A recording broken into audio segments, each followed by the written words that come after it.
वो एक दफ़ा रसूलुल्लाह सल्लल्लाहु अलैहि वसल्लम का तज़किरा करते हुए कहने लगे कि रसूलुल्लाह सल्लल्लाहु अलैहि वसल्लम अपने ऊँट पर बैठे हुए थे और एक शख्स ने उसकी नकेल थाम रखी थी। आप सल्लल्लाहु अलैहि वसल्लम ने पूछा, आज ये कौन सा दिन है? हम खामोश रहे, हत्ता कि हम समझे कि आज के दिन का आप सल्लल्लाहु अलैहि वसल्लम कोई दूसरा नाम इसके नाम के अलावा तजवीज़ फरमाएंगे। फिर आप सल्लल्लाहु अलैहि वसल्लम ने फरमाया, क्या आज कुर्बानी का दिन नहीं है? हमने अर्ज़ किया, बेशक। इसके बाद आप सल्लल्लाहु अलैहि वसल्लम ने फरमाया, ये कौन सा महीना है? हम इस पर भी खामोश रहे और ये भी समझे कि इस महीने का भी आप सल्लल्लाहु अलैहि वसल्लम इस नाम के अलावा कोई और दूसरा नाम तजवीज़ फरमाएंगे।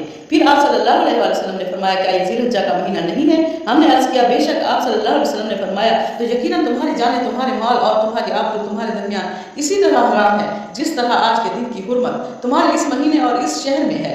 बस जो शख्स हाजिर है उसे चाहिए कि गायब को ये बात पहुंचा दे, क्योंकि ऐसा मुमकिन है कि जो शख्स यहाँ मौजूद है वो ऐसे शख्स को ये खबर पहुंचाए जो इससे ज़्यादा हदीस का याद रखने वाला